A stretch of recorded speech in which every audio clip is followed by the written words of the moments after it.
and welcome back to my channel. It's been a little bit longer than I wanted it to be originally. So I had originally intended to do a TBR and a wrap up, and that didn't happen because January's been a little crazy for me, so instead I'm doing this kind of mid-month wrap up right now. And then my next video will be covering the couple books I managed to squeeze in between today and the end of the month, as well as talking about what I plan to read in February. And I have managed to squeeze a few books, even though it's been kind of a busy January for me, work and personal life-wise. I've still managed to read quite a bit more than I thought I was going to, so that's been exciting. The first thing that I read this year, I actually read within the first week. I bought this on a whim, kind of, and immediately read it that night, and that is volume 2 of The Beauty. It is a graphic novel series. Basic synopsis of the setup of this world without really spoiling anything is that there is an STD where when you catch it, it makes you like supernaturally beautiful and also gives you kind of healing abilities. Like if you there's one point, I believe it's actually in volume 1, where one of the characters ends up getting shot, and they make a comment about how if he hadn't contracted the beauty, he would have died, but because he did, he's, you know, hurt, but he's gonna live.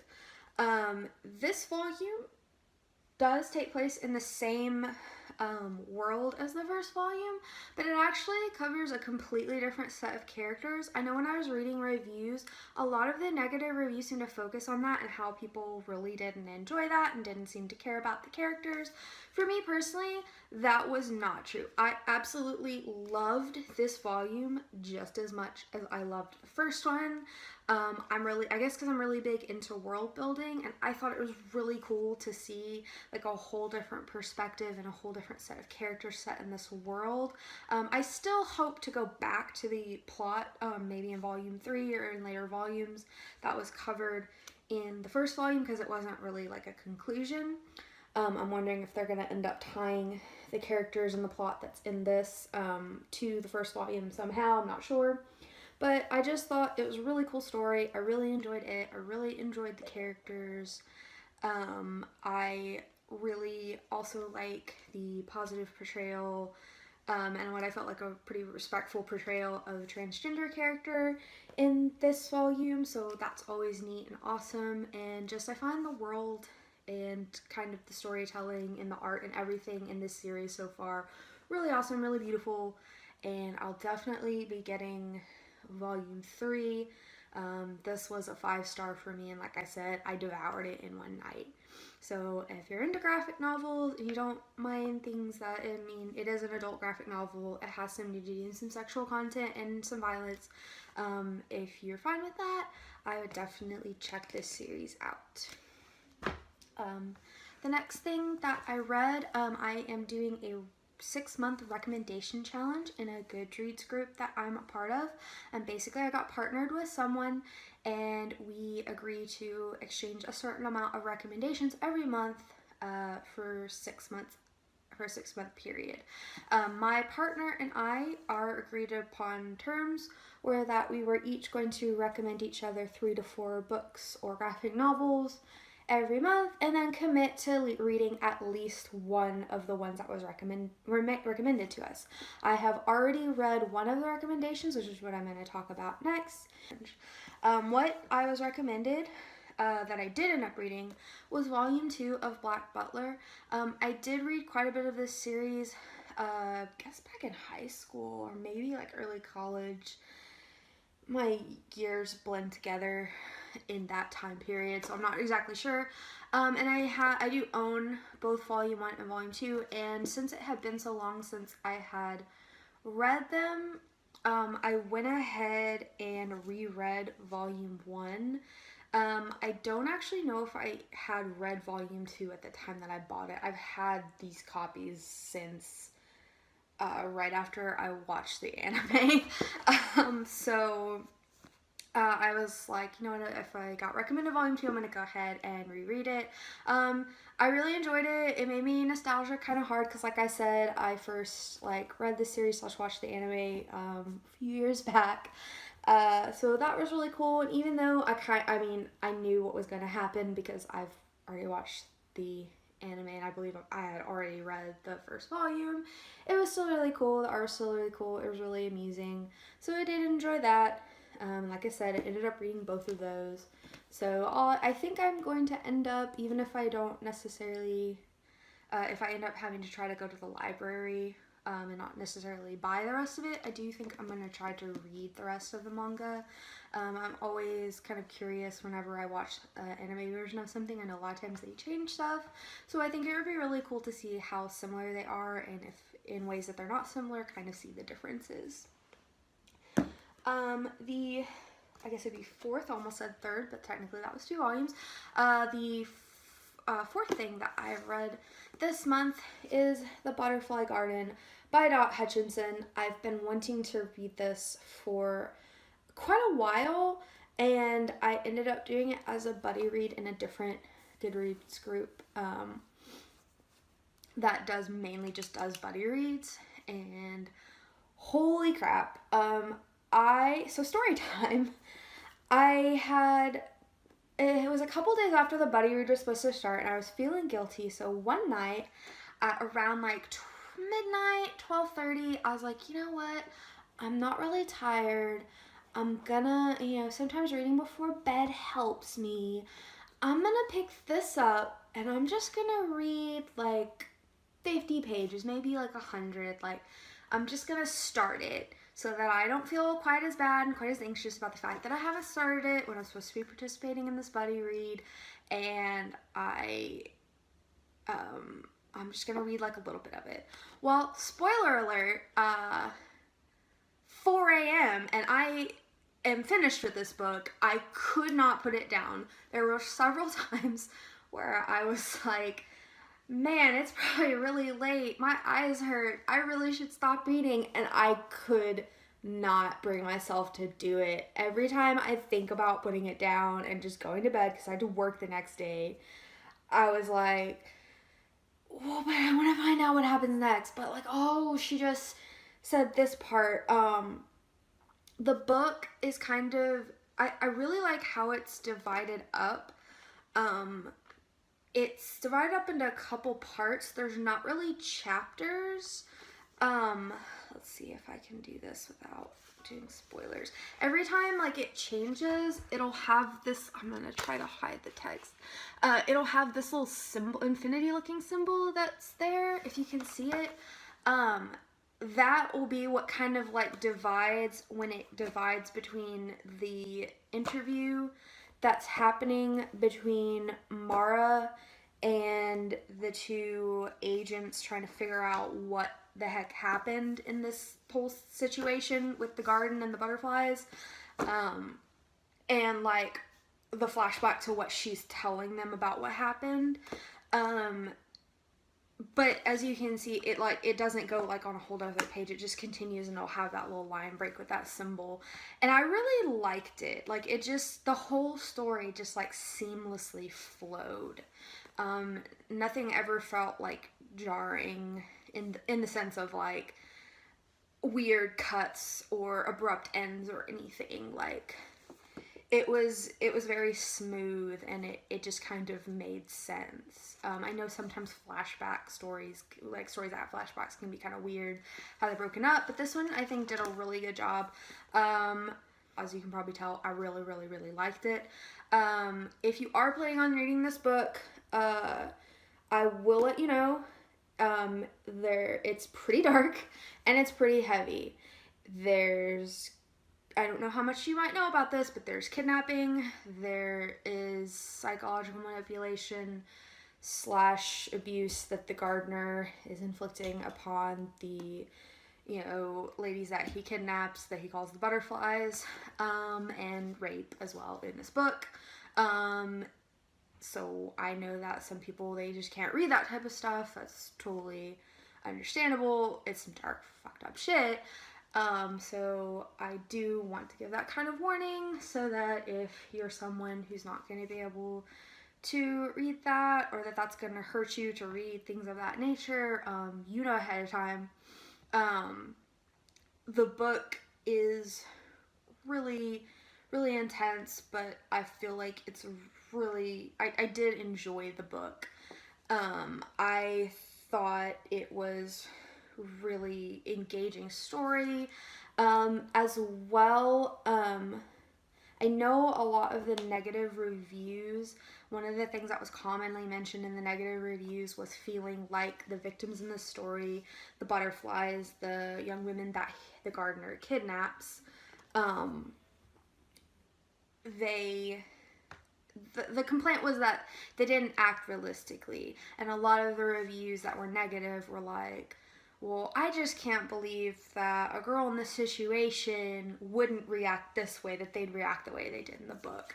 And I had the opposite reaction. While I have not gone through anything near as fucked up as what happens in this book, I have been in psychologically and emotionally abusive relationships before. I have been sexually assaulted and raped. I have been a victim of psychological, emotional manipulation and sexual assault before. And for me, as someone who has been a victim of that, I found it honestly like heart-wrenchingly, chillingly, hauntingly realistic how the women describe how it's described how the women handle and react to what's going on.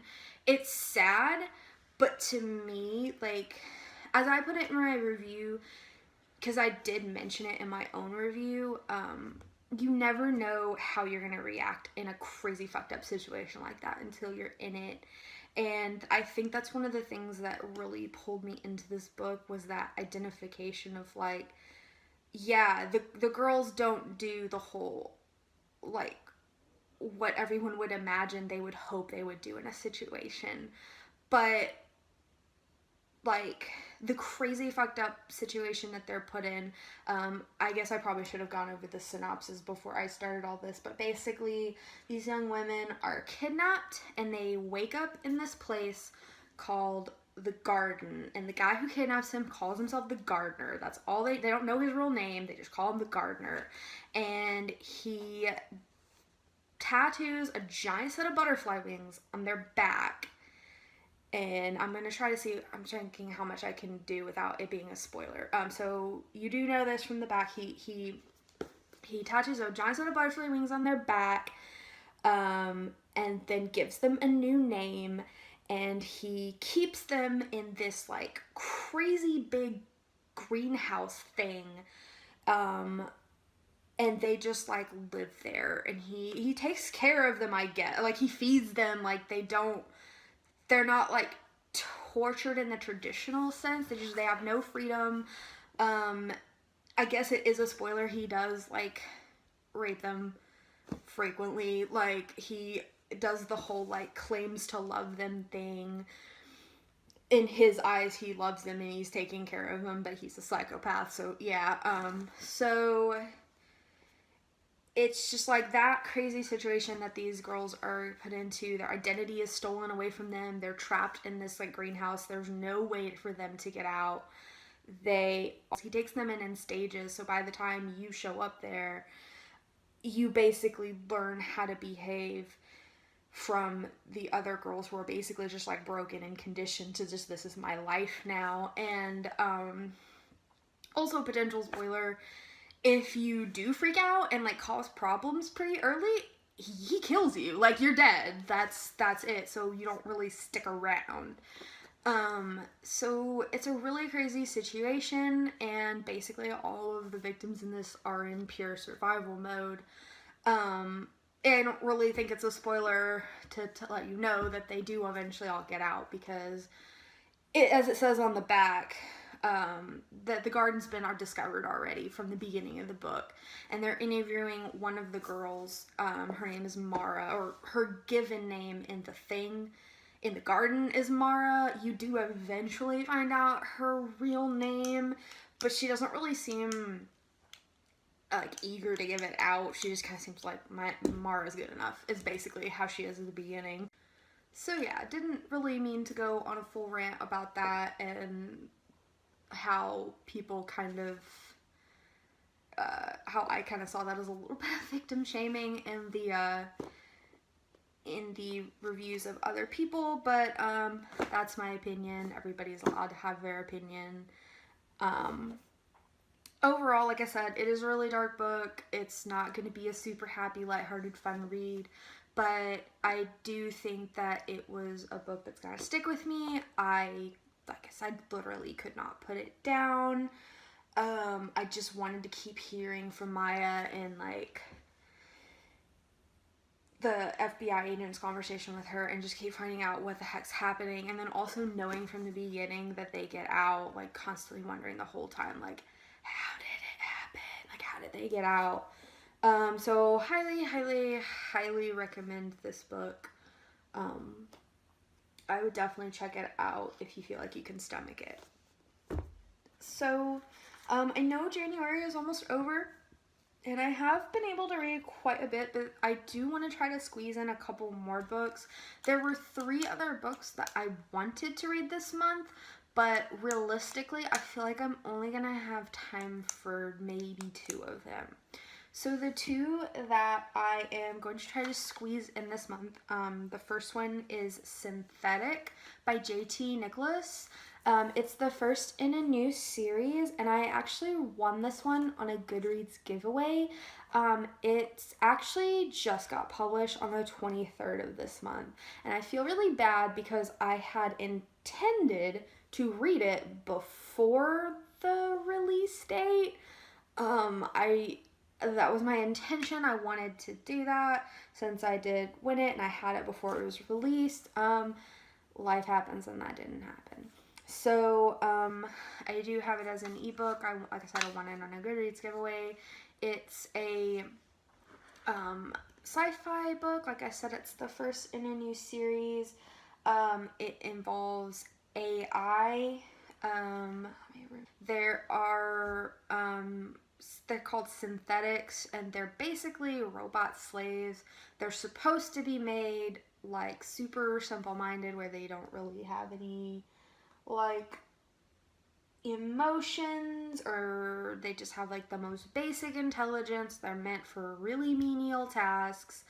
And this detective is called in to investigate a murder scene, but when they arrive, they eventually find out that it's a synthetic, so it's supposed to be called off. But this guy comes up to this detective and asks him to keep looking into this in secret, and I guess he does, and he's kind of, as the description on Goodreads put it, Campbell is dragged into a dark world of unimaginable corruption, one that leaves him questioning the true nature of humanity, and what he discovers is only the beginning. So I'm guessing some kind of huge conspiracy, like that they, my guess is that they have a little bit more intelligence and stuff than people think, or maybe this particular synthetic did. I'm sure it's some kind of big conspiracy. I don't know if that's true. I may be completely wrong, but that's just what I've gathered from the synopsis online. I haven't read a single page of it yet, but I am going to make that my next read that I'm going to do. So I am going to do everything in my power to finish it before January. And when I do my January wrap-up / what I'm going to read in February, what I'm going to plan to read in February, I will kind of share my thoughts on the book and what I ended up thinking of it. My second read is the other book, or one of the other books that I was recommended in that recommendations challenge that I mentioned earlier.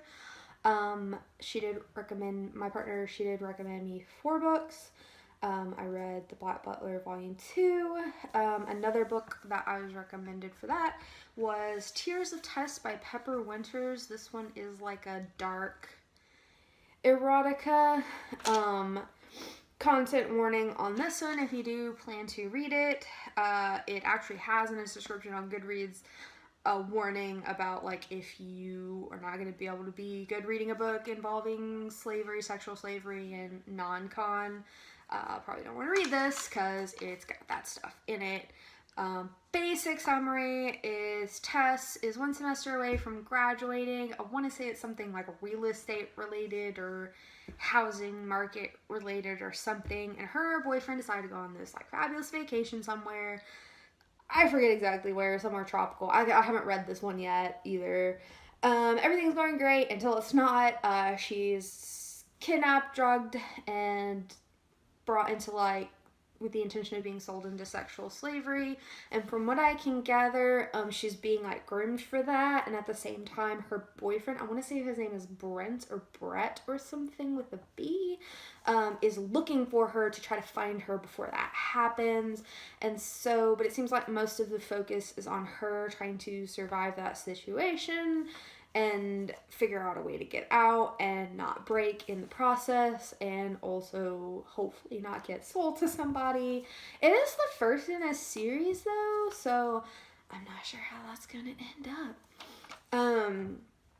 But yeah, I've heard a lot of really good things about this book. I've seen it recommended a lot of places for people who tend to like darker erotica, which that's the type of erotica I read. I read a lot more like stuff. The erotica I read tends to be on the darker side.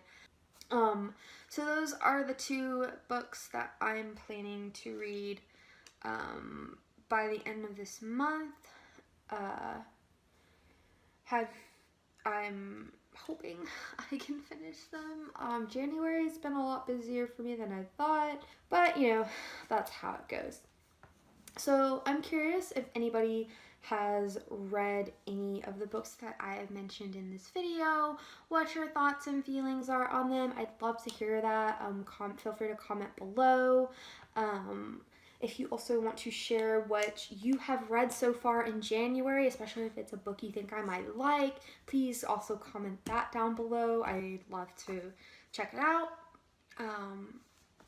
Other than that, I will see anyone who watches my videos or watches this video at the end of January, at the latest within the first week of February.